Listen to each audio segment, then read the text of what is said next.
प्रकार की प्रतियोगी परीक्षाओं की तैयारी ट्रिक्स और इजी मेथड से करने के लिए सब्सक्राइब करें हमारा चैनल और साथ में लगे बेल आइकन को भी प्रेस कर दें, जिससे कि हमारे आने वाली वीडियो का नोटिफिकेशन आपको मिलता रहे। और अगर आपको वीडियो अच्छी लगी तो लाइक तो बनता है, और वीडियो को दोस्तों के साथ जरूर शेयर करें। अगर आपका कोई सुझाव और कमेंट है तो कमेंट बॉक्स में। मॉर्निंग स्टूडेंट्स, ये आपका पार्ट 2 वीडियो इस चैप्टर का। पार्ट 2 वीडियो में चैप्टर हम लोग पढ़ रहे हैं उत्तक यानी कि टिश्यू। पार्ट 1 वीडियो में हमने अस्थायी उत्तक के पहले प्रकार सरल अस्थायी उत्तक के बारे में पढ़ा था। अब हम लोग जटिल अस्थायी उत्तक के बारे में देखने वाले हैं, यानी कि कॉम्प्लेक्स परमानेंट टिश्यू। तो मैंने सरल अस्थायी उत्तक के बारे में बताया था कि वह एक ही प्रकार के समरूप कोशिकाओं के बने होते हैं। लेकिन यहाँ जटिल अस्थायी उत्तक क्या होता है, तो यहाँ लिखा है कि दो या दो से अधिक प्रकार के कोशिकाओं से बने उत्तक जटिल अस्थायी उत्तक कहलाते हैं। ठीक है, तो यह कोशिकाएं अलग अलग प्रकार की तो होती है, लेकिन एक जैसा ही कार्य को संपादित करती है, इसीलिए उन्हें इस उत्तक की श्रेणी में रखा गया है। इसलिए उन्हें एक जटिल अस्थायी उत्तक कहा गया है। मतलब ये एक ही जैसा कार्य करती होंगी, बल्कि इनकी रचना दिखने में अलग हो, यानी कि इनकी उत्पत्ति समान हो ही रही होगी। मैंने पार्ट 1 वीडियो में आपको समझाया था। तो यहां से आपको परिभाषा क्लियर होगी जटिल अस्थायी उत्तक की, कि दो या दो से अधिक प्रकार के कोशिकाओं से बने उत्तक जटिल अस्थायी उत्तक कहलाते हैं। ये एक इकाई के रूप में एक साथ कार्य करते हैं। देखिए यहाँ पे भी आ गया ना, एक साथ कार्य करते हैं, एक ही कार्य को करते हैं। यह जल, खनिज लवणों तथा खाद्य पदार्थों को पौधों के शरीर के विभिन्न अंगों तक पहुंचाते हैं। यानी कि इनका काम क्या रहता है जटिल अस्थायी उत्तक का, जल को, खनिज लवणों को और खाद्य पदार्थों को ये पौधों के शरीर के विभिन्न भागों में पहुंचाने का कार्य करते हैं, जहां उसकी जरूरत होती है। ठीक है, यह दो प्रकार के होते हैं। पहला होता है जाइलम, यानी कि जिसे दारू भी कहा जाता है, और दूसरा होता है फ्लोएम, जिसे बास्ट भी कहा जाता है। यह दोनों मिलकर एक संवहन बंडल का निर्माण करते हैं। संवहन बंडल का निर्माण करते हैं, कहने का मतलब संवहन का कार्य करते हैं ना, यानी कि ये दोनों मिलकर एक संवहन बंडल का निर्माण करते हैं, इसलिए इन्हें संवहन उत्तक भी कह सकते हैं। यानी जटिल अस्थायी उत्तक को हम लोग संवहन उत्तक के नाम से भी जान सकते हैं। अब यह डिपेंड करता है यह किस मात्रा में किस पौधे में है, यानी जाइलम और फ्लोएम किस मात्रा में किसी पौधे में है, वह वृक्षों के ऊपर निर्भर करता है। ठीक है, चलिए तो एक एक करके अब जाइलम और फ्लोएम के बारे में समझा जाए। चलिए तो देखते हैं जाइलम को हम लोग दारू भी कहते थे, अभी मैंने आपको बताया था। जाइलम उत्तक पौधे के मूल, तना और पत्तियों में पाए जाते हैं। कहाँ कहाँ पाया जाता है, मूल में, तना में और पत्तियों में। तो ये देख रहे हैं अनुदैर्घ्य भाग को लिए हैं, ठीक है, अनुदैर्घ्य रूप को लिए हैं जाइलम की कोशिकाएं हैं। इसे चालन उत्तक भी कहते हैं, दारू भी कहते हैं और चालन उत्तक, ताकि ये चलने का काम करता है, कंडक्ट करने का काम करता है, इसलिए कंडक्टिंग टिश्यू भी इसे कहा जाता है। यह 4 प्रकार के तत्वों से बना होता है, जाइलम जो होता है, जाइलम उत्तक, यह 4 प्रकार के तत्वों से बना होता है। पहला जो होता है वाहिनिकाएं होता है, जिसे हम लोग ट्रेचिस भी कहते हैं। देखिए वाहिनिकाएं यहाँ लिखे ना, वाहिनिकाएं, देखिए ये पहला वाहिनिकाएं है। ठीक है, दूसरा है वाहिकाएं, यानी कि वेसल्स, देख रहे हैं ना, वाहिकाएं ये दिखा रहा है, ये वेसल्स ये है, और यह वाहिनिकाएं हैं। ठीक है, जाइलम तंतु, जाइलम फाइबर इसमें नहीं दिख रहा है आपको फिगर में, एक्चुअल में जाइलम का फाइबर यानी कि उसके रेशे की बात हो रही है, जाइलम तंतु, और जाइलम मृदुतक यानी कि जाइलम पैरेन्काइमा, ये वाला जो देख रहे हैं ये जाइलम पैरेन्काइमा है। तो एक एक करके अब इनके बारे में पढ़ा जाएगा। यहाँ तो हमें पता चल गया कि जाइलम जो होता है मूल में, तना में, पत्तियों में, यहाँ जगह पाया जाता है। ठीक है, और ये 4 प्रकार के तत्वों का बना होता है। ठीक है, एक्चुअल में जाइलम जल के संवहन में बहुत बड़ी भूमिका निभाता है, या जल के संवहन का कार्य करता है। यह 4 प्रकार के तत्वों से बना होता है। तो एक एक करके चारों तत्वों के बारे में समझते हैं। चलिए तो देखते हैं, पहला है वाहिनिकाएं। वाहिनिकाएं क्या होती हैं, यानी क्या है कि इसकी कोशिकाएं लंबी, जैसा कि फिगर में देखें, लंबी, जीव द्रवहीन, यानी इसमें जीव द्रव नहीं होता है, और दोनों सिरों पर न्यूक्ली एवं मृत होती है। दोनों सिरे पे न्यूक्ली है और ये मृत होती है। ठीक है, कोशिका भित्ति मोटी होती है, इसका ये जो कोशिका का जो वॉल होता है वह मोटा होता है, और स्थूलित होती है, यह स्थिर रहती है, स्थूलित होती है, स्थूल होती है। ठीक है, फिर वाहिनिकाएं संवहनी पौधों की प्राथमिक और द्वितीयक जाइलम दोनों में पाई जाती है। वाहिनिकाएं जो है, जो संवहन करने वाला पौधा जो होता है, उनके प्राथमिक और द्वितीयक जाइलम दोनों में पाए जाते हैं। ठीक है, यह वाहिनिकाएं, समझ गए। तो ये आकृति समझ में आ गया। चलिए अच्छा, इसके कार्य के बारे में बात करें तो इसका कार्य हम लोग लिख सकते हैं कि ये पौधों को यांत्रिक सहारा देने का कार्य करता है, और जल को तने द्वारा पत्तियों तक पहुंचाता है। यह क्या करता है? जल को तने द्वारा पत्तियों तक पहुंचाता है, जड़ से तना तक और वहां से पत्तियों तक पहुंचाने का कार्य करता है। यानी पौधे क्या करते हैं? तो पौधे जल को ग्रहण करते हैं जड़ से और उनको यह तने द्वारा कहां तक लेके चला जाता है? पत्तियों तक, ताकि वो अपने भोजन का निर्माण कर सके। चलिए अगला देखते हैं, वाहिकाएं। तो इसकी कोशिकाएं जो होती है मृत होती है, लंबी नली के समान होती है। ठीक है, देख रहे हैं ना, यह मृत रहती है और लंबी नली के समान। तो इसी के और बहुत सारे रूप है, वाहिका का ही बहुत सारा रूप यह देख रहे हैं, ये सारे वाहिकाएं ही हैं। तो देख लीजिए यहाँ पे यह भी लिखे हैं कि कभी कभी स्थूलित भित्तियां निम्नलिखित विभिन्न प्रकार से मोटी होकर वलयाकार, सर्पिलाकार, सीढ़ीनुमा, गर्ती, जालिका रूप देख रहे हैं ना। यह देखिए, यह वलयाकार दिख रहा है, यह सर्पिल के रूप में दिख रहा है, यह देखो सीढ़ीनुमा दिख रहा है ना इसमें, यह देखो जालिका रूप दिख रहा है, यह गर्ती दिख रहा है, मतलब अलग अलग रूप की हो जाती है। ठीक है, ठीक है। तो यहाँ से हमें ये पता चला कि वाहिकाएं जो होती है मृत होती है, लंबी होती है, अलग अलग रूप में हो जाती हैं, क्योंकि इसकी कभी कभी जो भित्तियां होती है ना स्थूलित होकर ऐसा रूप ले लेती हैं। ठीक है, अच्छा इसकी भी बात करें तो यह भी आपके प्राथमिक जाइलम और द्वितीयक जाइलम दोनों में पाया जाता है। ठीक है, अब इसके कार्य की बात करें तो यहाँ कह सकते हैं कि यह भी जड़ से जल को खनिज लवण को पत्तियों तक पहुंचाता है। यह क्या करता है कि पौधों की जड़ से जल को एवं खनिज लवणों को पत्तियों तक पहुंचाने का कार्य करता है। ठीक है, तो इसका भी काम है जल को और खनिज लवण, ये खनिज लवण को भी और जल दोनों को जड़ से पत्ती तक पहुंचाने का कार्य करता है। चलिए देखते हैं जाइलम तंतु। तो यह लंबे शंकु रूप, देख रहे हैं ना, यह लंबा है, शंकु रूप है, स्थूलित है और मृत कोशिका का बना होता है। और ये भी कह सकते हैं कि ये दोनों सूर्य से न्यूक्ली होती है। यह प्रायः काष्ठीय द्विबीजपत्री पौधों में पाए जाते हैं। काष्ठीय मतलब लकड़ी वाले, कुंडली जो पौधे होते हैं ना, जो लकड़ी प्रदान करने वाले और जिनके बीज दो भागों में बढ़ जाते हैं, द्विबीजपत्री वाले, उनमें यह पाया जाता है। इसका कार्य क्या है? ये पौधों में यांत्रिक सहारा देने का कार्य करता है। तो चलिए अगला देखते हैं हम लोग। चलिए तो देखते हैं जाइलम मृदुतक। तो इसकी कोशिकाएं प्रायः पैरेनकाइमेट्स एवं जीवित कोशिकाएं होती है, यानी मृदुतक की तरह होती हैं और जीवित रहती है। इसकी कोशिकाएं मृदुतक की तरह और जीवित होती है। इसमें कोशिका द्रव केंद्रक वगैरह पाया जाता है। ठीक है, ठीक है, इसमें बड़ा सा केंद्रक होता है, कोशिका द्रव भी पाया जाता है। यह कार्य क्या करता है? तो एक्चुअल में यह एक तरह का क्या है जी, जाइलम मृदुतक है ना, तो यह एक तरह से यांत्रिक सहारा प्रदान करने का कार्य करता है और पौधे में मजबूती लाने का कार्य करता है। और साथ ही साथ यह भोजन को संग्रह करता है, इकट्ठा करता है, यह भोजन को संग्रह करने का कार्य करता है।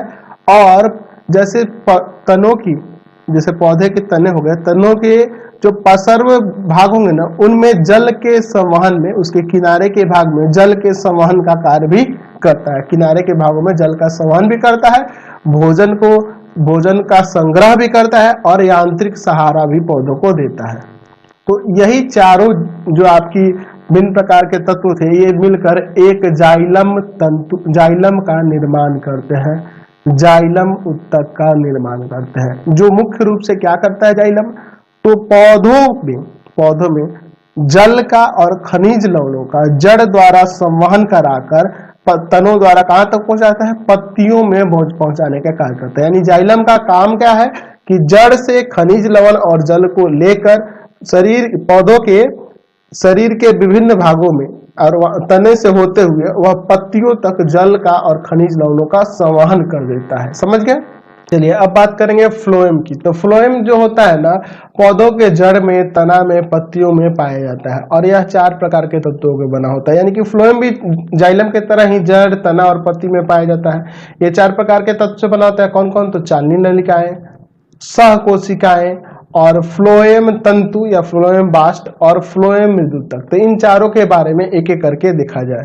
जैसे आप फिगर में भी देख रहे हैं, यहाँ पे देख रहे हैं ना, चालनी नलिका दिखाए हैं और क्या दिखाए हैं? सहकोशिकाएं भी दिखाए हुए हैं यहाँ पे, फ्लोएम तंतु भी दिखाए हुए हैं, फ्लोएम पैरेनकाइमा है ना, फ्लोएम पैरेनकाइमा यानी कि फ्लोएम मृदुतक है यह। ठीक है, और यहाँ चालनी नलिकाएं देख रहे हैं। तो ये सारे हम लोग इस पे चित्र में ही दिखा रखे हैं, तो इनके बारे में एक एक करके समझा जाए।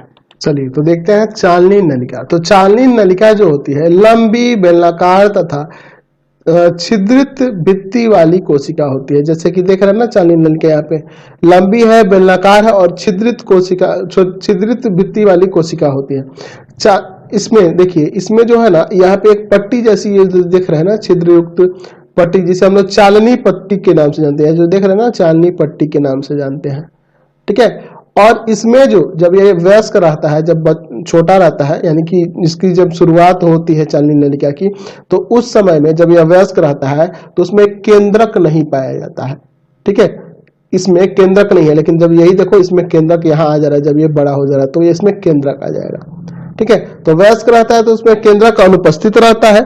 ठीक है, और यह चालनी नलिका जो होता है ना संवहनीय पौधों में, जहाँ इसमें संवहन की क्रिया होती है उसी में पाया जाता है। ठीक है, इसके कार्य की बात करें तो इस नलिका का कार्य तैयार भोजन को पत्तियों से संचय अंग और संचय अंग से पौधों के वृद्धि क्षेत्रों में जाता है जहां इसकी जरूरत होती है। कहने का मतलब कि भोजन बनाने का कार्य जब हो जाएगा, प्रकाश संश्लेषण द्वारा जब भोजन निर्माण हो जाएगा, तो बना हुआ भोजन पत्तियों से यह लेकर कहा ले जाएगा, उसको संचय अंगों के पास, जहां पे भोजन को इकट्ठा करके रखा जाता है, स्टोरेज ऑर्गन के पास ले जाएगा, और वहां से फिर उसे क्या किया जाएगा, तो जहां जहां कार्य होगा, जैसे मान लो पत्तियों में वृद्धि होनी है, टहनियों में वृद्धि होनी है, वहां पे उसकी जरूरत है तो वहां जाएगा, या टूटे फूटे कटे फटे अंगों की मरम्मत की जरूरत है तो वहां पे ये जाएगा। यानी कि जहां पे इसके वृद्धि क्षेत्र की जरूरत होगी वहां पे ये भेजने का कार्य कौन करता है, चालनी नलिका करता है। एक तरह ये छलनी का कार्य करती है, चलनी का कार्य करती है। चलिए अब बात करेंगे सह कोशिकाएं। सह कोशिकाएं क्या होती है? तो सह कोशिकाएं चालनी नलिका के पार्श्व भाग में स्थित रहती है। सह कोशिका देख रहे हैं ना, यह चालनी नलिका जो है ना इसके पार्श्व भाग में, इसके लेटरल पार्ट में स्थित है। देख रहे हैं ना सह कोशिका, ये जो देख रहे हैं यह सह कोशिकाएं हैं। ठीक है, प्रत्येक सह कोशिका लंबी होती है थोड़ी सी और जीवित होती है। इसमें केंद्रक और जीवद्रव पाया जाता है। इसमें केंद्रक और जीवद्रव पाया जाता है। सह कोशिका में केंद्रक और जीवद्रव रहता है। यह काम क्या करता है? तो यह चालनी नलिका में भोज्य पदार्थों के संवहन में मदद करती है। यानी चालनी नलिका भोजन को क्या करती है? पत्तियों से शरीर के विभिन्न भागों में संवहन स्थान पे वो क्या करती है? शरीर के विभिन्न भागों में भेजने का कार्य करती है और संचय स्थान पर भी भेजती है। तो उसी में यह मदद करने का काम करती है सह कोशिका। नाम से ही पता चल रहा है सहायता करने वाली कोशिका, इसको सह कोशिका कहेंगे, यानी इसे सहायक कोशिका भी कह सकते हैं।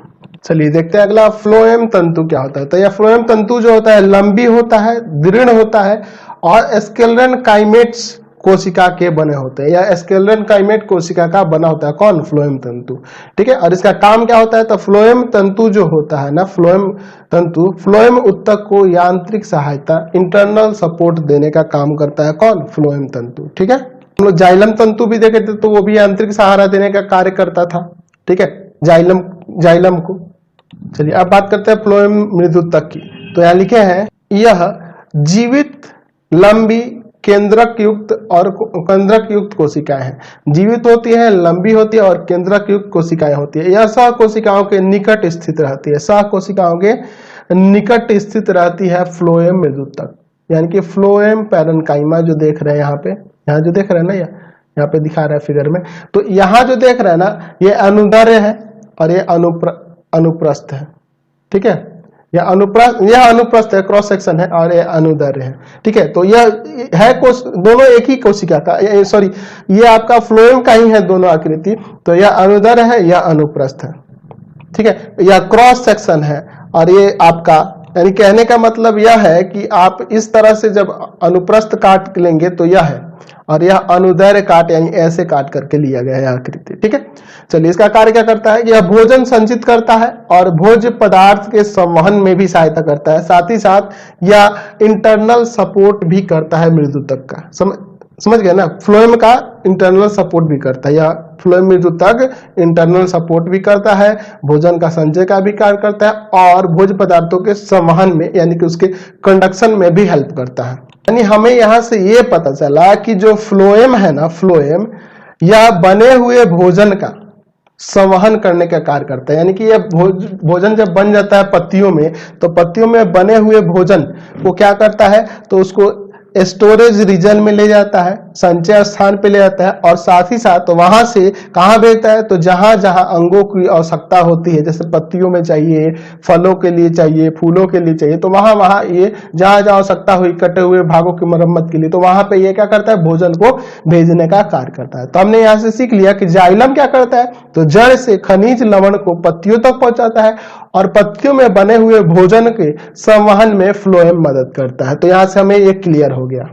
हमने जटिल अस्थायी उत्तक के दोनों प्रकार को कंप्लीट कर लिया। चलिए अब हम लोग बात करेंगे जंतु उत्तक के बारे में। ठीक है, जंतु के अंतर उत्तक के बारे में। तो वैसे तो अगर देखें उत्तकों के कई प्रकार होते हैं जंतुओं में, लेकिन मुख्य रूप से जनरली बहुकोशिकीय जंतु में 4 प्रकार के उत्तक होते हैं। ठीक है, और भी प्रकार होते हैं, लेकिन ज्यादातर जो भी जंतु होते हैं, जैसे मनुष्य में भी यही 4 प्रकार होते हैं, वैसे ही बड़े आकार के जो भी बहुकोशिकीय जंतु हैं लगभग उनमें यही प्रकार होते हैं। तो इसीलिए मैं यही 4 विशेष प्रकारों के बारे में चर्चा करने वाला हूं। पहला है उपकला यानी कि एपिथेलियम उत्तक, यानी कि एपिथेलियल टिश्यू। ठीक है, दूसरा है संयोजी उत्तक, कनेक्टिव टिश्यू। तीसरा है पेशी उत्तक यानी कि मस्कुलर टिश्यू, और चौथा है तंत्रिका उत्तक, नर्वस टिश्यू, जो कि बहुत सबसे ज्यादा जरूरी है। ठीक है, इसके बारे में हम लोग बाद में बात करेंगे, एक एक करके चारों के बारे में समझा जाए। चलिए तो पहला देखते हैं उपकला या एपिथेलियमी उत्तक। देखिए एपिथेलियमी उत्तक जो होता है यह अंगों की बाहरी पतली परत और आंतरिक अंगों की भीतरी स्तर का निर्माण करती है। जो हमारे शरीर में जो भी अंग होते हैं, जैसे मान लो फेफड़ा होता है, फेफड़े की बाहरी परत और आंतरिक भीतरी स्तर का यह निर्माण करती है। ऐसे उत्तक में अंतर कोशिकीय स्थान यानी कि कोशिकाओं के बीच स्थान नहीं होता है। ठीक है, इनके अंतर कोशिकीय स्थान नहीं रहते हैं। इनकी कोशिकाएं एक दूसरे से करीब करीब सटी रहती है। अंतर कोशिकीय स्थान नहीं होता है, इसका मतलब कि वो सटी हुई होंगी। ऐसे उत्तक अंगों की रक्षा करते हैं। कहने का मतलब है कि जैसे कोई अंग हुआ और अंग के बाहरी परत पर यह है और अंग के अंदर वाले परत पर है, अंदर वाले परत का निर्माण किया हुआ है यह, तो यह क्या करेगा कि उस अंग की रक्षा करने का कार्य करेगा। ठीक है, और ये रक्षा के साथ साथ अब देखो जैसे मान लो इसमें कोई, इस अंग में कोई आवश्यक पदार्थ लेना है, तो वह विसरण क्रिया द्वारा वो अंदर उसे अवशोषित कर लेगा अंग। किसके द्वारा, तो इन उपकला के द्वारा ही। ये जो ऊपर इसी में उपकला है, इसी में से विसरण की क्रिया होगी, अवशोषण की भी क्रिया होगी, अवशोषण की भी क्रिया होगी, अवशोषण की भी क्रिया होगी, और साथ ही साथ स्त्रवण भी होगा, स्त्रवण भी होगा। यानी कि इसमें से कुछ, जैसे मान लो कोई ऐसा अंग है जिससे कोई चीज स्त्रावित तो हो रहा है। तो हमारे शरीर में बहुत सी ऐसी ग्रंथियां हैं, ग्रंथियों से हार्मोन स्त्रावित होता है, तो वो स्त्रवण की क्रिया कैसे होगी, तो इन्हीं के द्वारा, इन उपकला के द्वारा ही स्त्रवण होके यानी स्त्रावित होके वो बाहर आएंगे, विसरण क्रिया द्वारा वो अंदर जाएंगे, या अवशोषण की भी क्रिया इन्हीं उपकला के द्वारा ही होती है। ठीक है, कहने का मतलब यह है कि इसका बहुत ही ज्यादा महत्व है। यह अंग को रक्षा भी कर रहा है, विसरण की क्रिया, अवशोषण क्रिया, स्त्रवण की क्रिया भी इसके द्वारा हो रही है। ठीक है, और इसका और भी कार्य इसके स्थान के ऊपर निर्भर करता है। यानी कि स्थान के ऊपर निर्भर करने का मतलब यह कि वो अंग कौन सा है, उसमें विसरण की आवश्यकता है, स्त्रवण की आवश्यकता है, अवशोषण की आवश्यकता है, वह उसके ऊपर निर्भर करता है, वो उसके हिसाब से कार्य करता है। अब इसके उपकला की बात करें तो यह भी आपके 4 प्रकार की होती है। पहला क्या होता है, तो ये इनके आकार के ऊपर निर्भर करता है। पहला होता है सल्की, सल्की या सल्काभ भी लिख सकते हैं, सल्काभ, एपिथीलियम,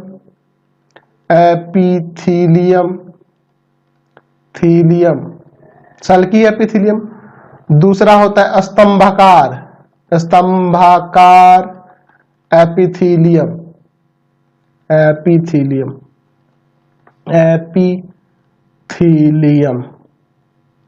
तीसरा होता है आपका क्यूबाइडल, मैंने बोला नहीं, इसके आकार के ऊपर निर्भर करता है, क्यूबाइडल एपिथीलियम। ठीक है, नाम भी उसी के अनुसार रखा जा रहा है, क्यूबाइडल एपिथीलियम। उसी तरह चौथा हो जाएगा पक्षमल एपिथीलियम, एपिथीलियम, पक्षमल एपिथीलियम। तो ये 4 प्रकार की होती है। तो इनका काम क्या होता है? एक्चुअल में ये टोटल मिलकर यही सब ना कार्य संपादित करती होंगी, यानी कि विसरण, अवशोषण, स्त्रवण, इन सब कार्यों को ही संपादित करती होगी। लेकिन यह कहाँ कहाँ पे पाया जाता है और इनके अलग अलग कार्यों के बारे में आप समझते हैं, यानी एक एक करके चारों के बारे में देख लिया जाए। चलिए, तो पहला देखते हैं हम लोग सल्की यानी सल्काब एपिथीलियम, ठीक है। स्क्यूमस एपिथीलियम क्या होता है? तो ऐसे उत्तक की कोशिकाएं चपटी तथा अत्यधिक पतली होती है, जैसा कि यहाँ फिगर में देख रहे हैं ना, चपटी है और अत्यधिक पतली है। इनकी कोशिकाओं के इन कोशिकाओं के केंद्रक और न्यूक्लियस भी चपटे होते हैं। इनका केंद्रक भी और न्यूक्लियस भी चपटा होता है, ठीक है। केंद्रक और न्यूक्लियस चपटा होता है, केंद्रक कहिए या न्यूक्लियस के चपटा होता है। इस प्रकार की उत्तक की कोशिकाएं फर्श या दीवार पर लगी चपटी ईंट की तरह दिखती है। देख रहे हैं ना, चपटी ईंट की तरह दिखती है। सल्काब एपिथेलियम त्वचा की बाहरी परत पर पाया जाता है। आपका जो स्किन जो होता है ना, स्किन का जो बाहरी सरफेस होता है ना, वह इन्हीं का बना होता है, इसी एपिथेलियम का बना होता है, ठीक है। चलिए, तो इसके अतिरिक्त यह आपके उत्तक के मुख, यह उत्तक जो होता है, ऐसे उत्तक मुख गुहा यानी मुंह के अंदर जो मुंह गुहा है इसके में पाया जाता है, जीवा पे रहता है, ग्रास नली पे, आहार नाल पे, भोजन जिससे आप जैसे देखते हैं ना, ग्रास नली, फूड पाइप में होता है। हमारे आहार नाल में आपका बड़ी आंत, छोटी आंत, स्टोमक, ये सब आते हैं, इन सब में यह पाया जाता है, ठीक है।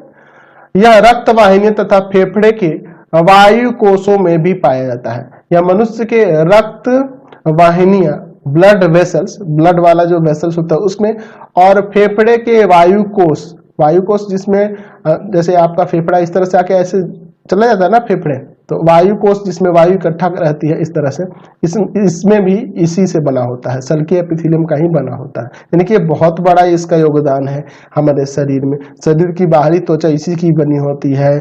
फिर हम लोग देख रहे हैं कि हमारे मुख गुहा में, जीवा में, ग्रास नली में, आहार नाल में, सब जगह पाया जाता है, ठीक है। यह क्या करता है? तो यह आंतरिक अंगों को सुरक्षा देने का कार्य करता है।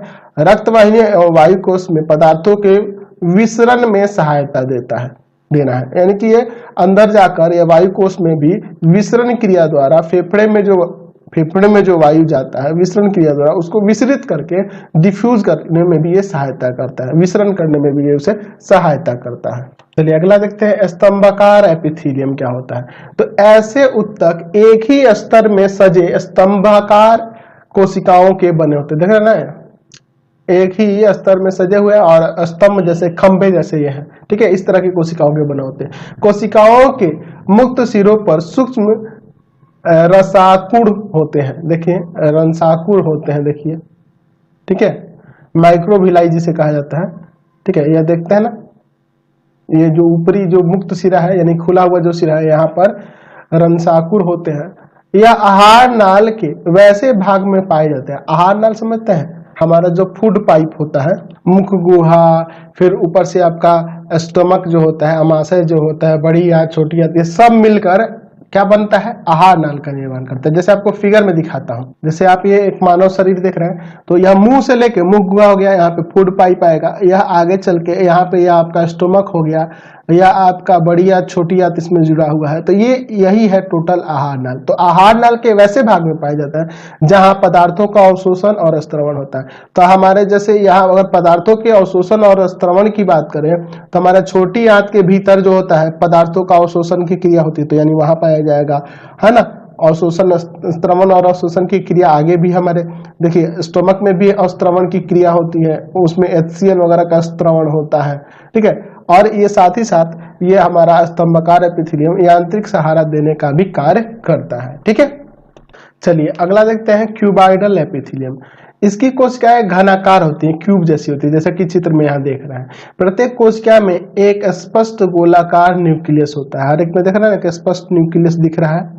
यह लार ग्रंथि, श्वेत ग्रंथि, ये मुख के अंदर होते हैं, लार ग्रंथि, श्वेत ग्रंथि में पाई, और ब्रिक नलिकाओं में पाई जाती हैं।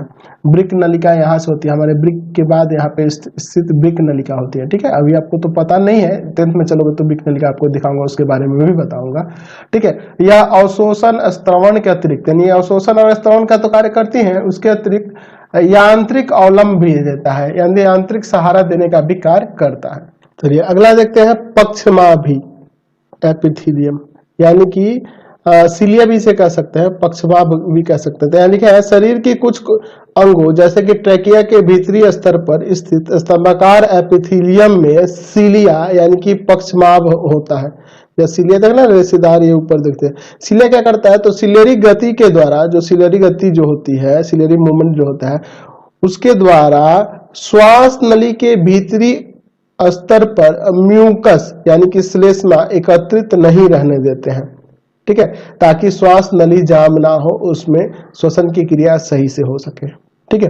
तो ये एकत्रित नहीं होने देते हैं, यानी कि कहने का मतलब कि आपके श्वास नली में भी पाया जाता है, श्वास नली में भी होता है, श्वास नली में भी होता है, साथ ही साथ गर्भाशय में, मादा के गर्भाशय में भी पाया जाता है, मादा के गर्भाशय में भी पाया जाता है, ठीक है।